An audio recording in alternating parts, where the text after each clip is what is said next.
ఇన్నాళ్ళకి అమ్మ దర్శన భాగ్యం కలిగింది. మహాకాళేశ్వరుడు టెంపుల్ చాలా బాగుందండి. రాజమండ్రి ఎప్పుడు వెళ్ళినా సరే ఒకసారి అయితే దర్శనం చేసుకోండి.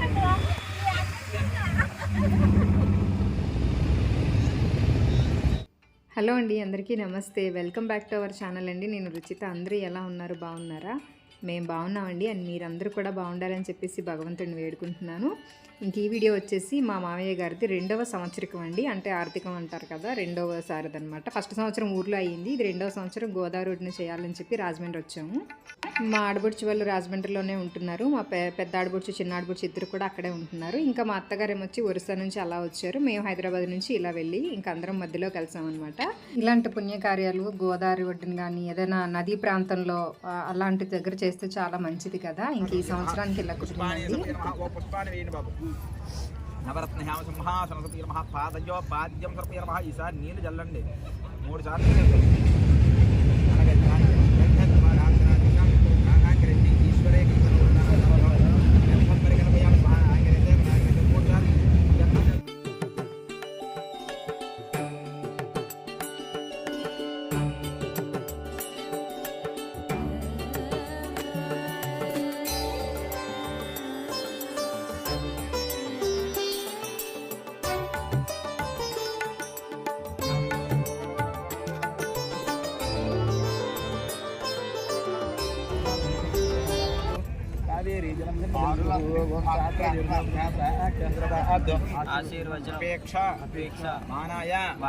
ఆయుష్మదే స్వస్తి భవంతో బ్రవంతో ఆయుష్మదే స్వస్తి భవంతో భవంతో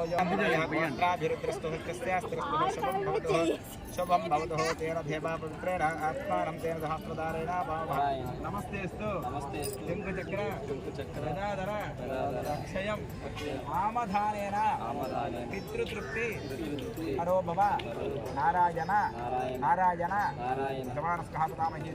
శాశ్వత నారాయణ నమస్తే గదాధర తృప్తి కరో భవ నారాయణ నారాయణ గోవింద గోవింద అనుకోండి. నారాయణ నారాయణ గోవింద పాకదానం తుభ్య తుభ్య మహం మహం సంప్రదతే సంప్రదతే మమ మమ పెట్టి నమస్కారం చేసుకుని పితృదేవత నమస్కారం చేసుకుని ఈ కార్యక్రమం చేసుకుంటున్నాం కాబట్టి. ఈ పంతులు గారు మా ఆడబడుచు వాళ్ళ ఆయనకి తెలిసిన ఆయనండి. అందుకని అసలు కాంప్రమైజ్ అవ్వకుండా పూజ అంతా చక్కగా చేశారు.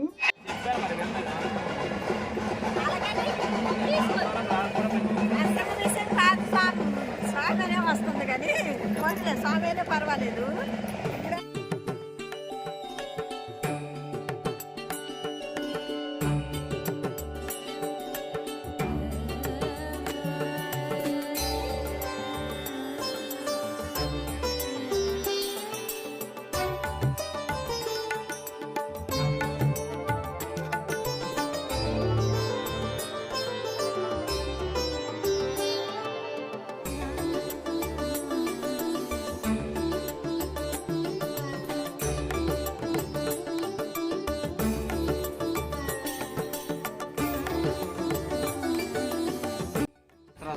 తుభ్య తుభ్య మహం మహం సంప్రదతే సంప్రదతే నమమ అలా నమస్కారం చేసుకొని ఈ ఫోటో దగ్గర పెట్టిన పక్కన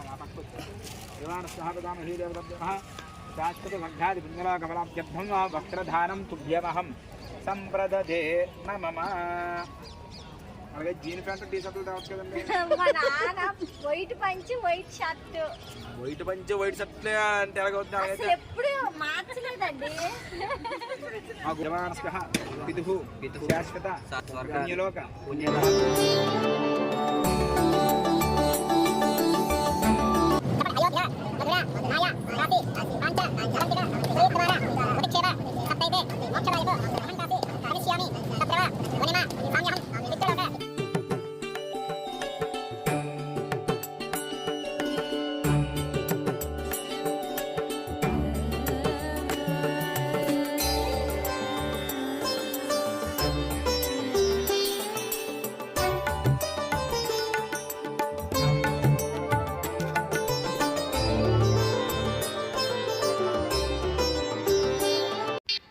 మా మామయ్య గారు 2023 భీష్మ ఏకాదశి రోజు చనిపోయారండి. అందుకని ప్రతి సంవత్సరం కూడా ఏకాదశి ముందు రోజు కానీ ఏకాదశి తర్వాత రోజు కానీ తిథి అయితే పడుతూ ఉంటుంది.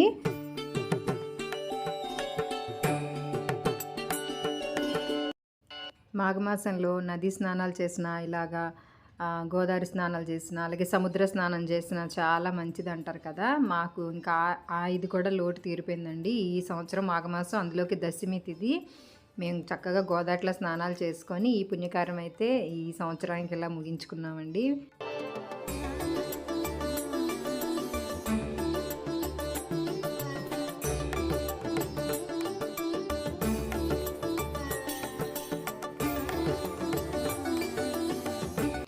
ఇంక ఇలాంటి కార్యాలు చేసిన తర్వాత దేవాలయ దర్శనం చేసుకోవాలి కదా. ఆ గోదావరి ఒడ్డునే ఉన్న ఈ చిన్న చిన్న దేవాలయాలు అయితే మేము దర్శనం చేసుకున్నామండి.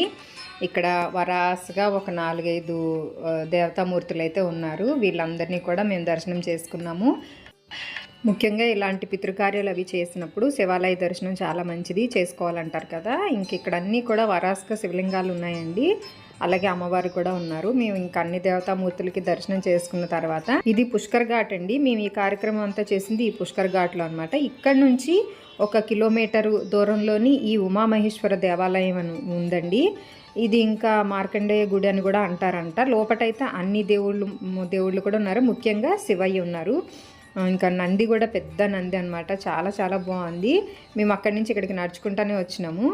లోపటైతే నేనేం వీడియో తీయలేదండి, ఎందుకంటే లోపట కొన్ని ఉంటాయి కదా, నేను ఎవరిని అడగలేదు, ఇంకా తీయలేదు. ఎందుకంటే వాళ్ళు అబ్జెక్షన్ చెప్పారనుకోండి మళ్ళీ ఇబ్బంది పడాలని చెప్పేసి నేను లోపలైతే వీడియో ఏం తీయలేదు. ఊరికే ఇదంతా బయట నుంచే మెట్లు దిగక ముందు నుంచే చేశాను.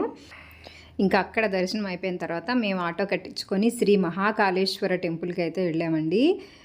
అది నమూనా ఆలయం అంట. మా ఫ్రెండ్ చెప్పారు, వెళ్తే కనుక అక్కడ దర్శనం చేసుకోండి, గుడి అయితే చాలా బాగుంటుందని చెప్పేసి. ఇంకా నేను ఆ గుడికి వెళ్దామని అనేసరికి ఆటో కట్టించుకొని మేమైతే మహాకాళేశ్వర టెంపుల్కి అయితే వెళ్తున్నాము.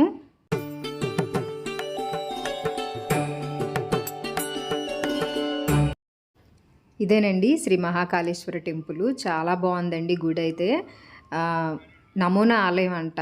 ఇక్కడైతే మొత్తము అన్ని స్వామివారి అవతారాలు ఎన్ని ఉన్నాయో అన్ని అవతారాలు, అలాగే అమ్మవారి అవతారాల్లో ఎన్ని అవతారాలు ఉన్నాయో అన్ని అవతారాలు, ఇంకా అష్టాదశ పీఠాలు అంటారు కదా అవి అన్నీ ఉన్నాయండి. విశ్వక్షేణుడి విగ్రహంతో సహా అన్ని విగ్రహాలు ఉన్నాయి. ఈ వీడియోలో అన్నీ చూపిస్తాను, చూడండి. ఇది గర్భాలయం అండి. స్వామివారు మెయిన్ మహాకాళేశ్వరుడికి గర్భాలయం అనమాట. నేను పంతులు గారిని పర్మిషన్ అడిగితే బయట వీడియో షూట్ చేసుకోమ్మా, లోపల గర్భగుడిలో తీయకండి అని చెప్పారు. నేను అందుకని బయట నుంచే వీడియో అయితే తీస్తున్నాను, మీకు అందరికీ కూడా చూపించాలని చెప్పేసి. గుడి అయితే చాలా బాగుందండి. 4 వైపులా కూడా స్వామివారు కనిపించే దర్శనం చేసుకునేలాగా 4 ద్వారాలు ఉన్నాయి. ఇంకా ఇక్కడ ఒక చిన్న అమ్మవారి విగ్రహం అయితే ఉంది.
ఇదిగోండి ఇక్కడ నుంచి స్టార్టు, గణపతి స్వామి నుంచి స్టార్టు, కుమారస్వామి, అయ్యప్ప స్వామి, పార్వతీ పరమేశ్వర్లు, తర్వాత సీతారాములు, లక్ష్మీనారాయణులు, ఒకటి కాదండి మొత్తం ఈ ఒక్క గుడికి వెళితే మొత్తం అన్ని దేవతామూర్తులను కూడా మనం దర్శనం చేసుకోవచ్చండి. అర్ధనారీశ్వర స్వామి చాలా ఉన్నాయండి. నేను కొంచెం ఇదంతా పెద్ద లెంత్ అయిపోతుంది వీడియో, అందుకని చెప్పేసి నేను ఫాస్ట్ ఫార్వర్డ్లో పెట్టాను. మీరు ఒక్కొక్కటి అన్నీ చక్కగా చూసి దర్శనం చేసుకోండి.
మా దర్శనం అయిపోయిన తర్వాత మేము బయటకు వచ్చి ఇంకా టిఫిన్ చేయడానికైతే ఆపోజిట్లో ఒక హోటల్ ఉంటే అక్కడికి వచ్చామండి.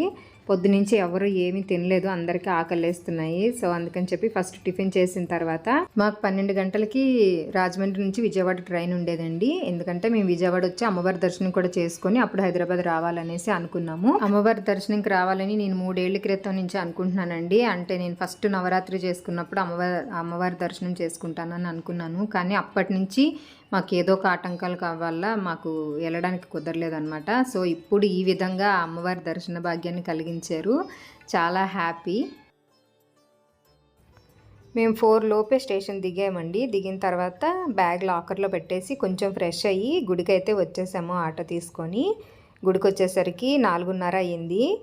సాయంత్రం శుక్రవారం అయినా కానీ సాయంత్రం కాబట్టి పెద్దగా రష్ అయితే ఏమీ లేదు. అయినా సరే మేము 100 రూపీస్ టికెట్ తీసుకొని దర్శనంకి అయితే వెళ్ళిపోతున్నాము. ఇంతకుముందు వెళ్ళినప్పుడు ఈ 7 ఫ్లోర్స్ ఎక్కెళ్ళామండి, కానీ ఇప్పుడు లిఫ్ట్లో వెళ్ళిపోయాము. అమ్మవారి దర్శనం అయితే చాలా బాగా అయ్యిందండి. మేము ఇంతకుముందు కూడా సాయంత్రం టైంలోనే వెళ్ళాము, అప్పుడు కూడా చాలా బాగా అయింది. ఇప్పుడు కూడా సాయంత్రం అయ్యింది, ఇంకా బాగా అయిందనమాట. అసలు చాలాసేపు నేను అమ్మవారి ముంగట కూడా అలా నించొని ఉన్నాను. చాలాసేపు అమ్మవారిని తనివితీరా చూసుకున్నాను. అపరంజిత అమ్మవారు అన్నమాట. ఇక్కడ చిన్న విగ్రహం తాయెత్తులు కడుతున్నారు ఆయన, అపరంజిత అమ్మవారు. ఆ అమ్మవారికి కూడా తమ నమస్కారం చేసుకోవాలి.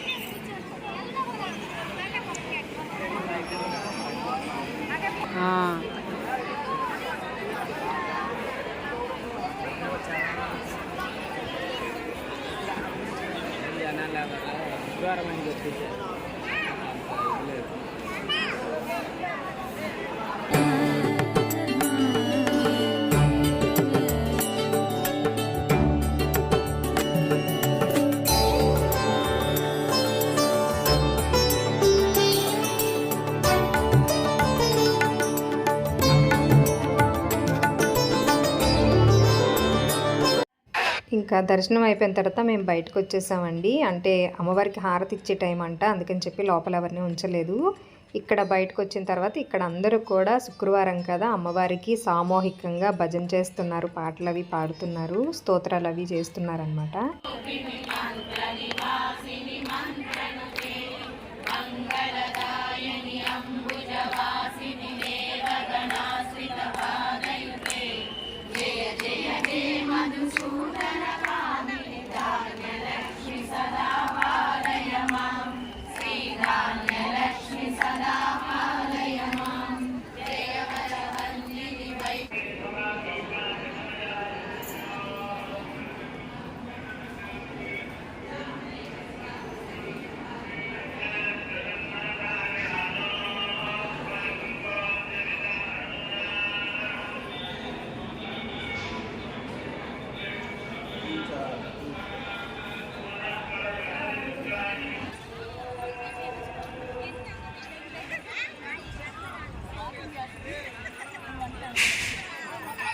చూసారు కదండి, అమ్మవారి దర్శనం అయితే నాకు చాలా బాగా అయ్యింది. ఏంటి 3-4 ఏళ్ళు అవుతుంది వెళ్ళలేకపోతున్నానని బాధపడినందుకల్లా సరిపడా దర్శనం అయితే అమ్మవారు చక్కగా ఇచ్చారు. శుక్రవారంతో కనకదుర్గమ్మ దర్శనం బాగా అయ్యింది. నేను ఫుల్ హ్యాపీ అయిపోయాను.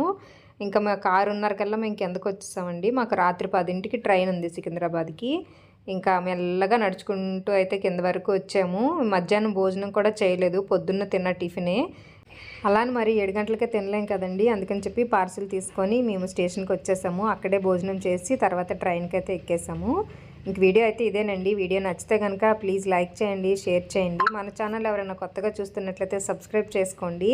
మీరు ఒక లైక్ చేస్తే నాకు కూడా మోటివేషన్గా ఉంటుంది, వీడియోస్ పెట్టాలని ఇంట్రెస్ట్ ఉంటుంది కదా. ఇదేనండి, నమస్తే.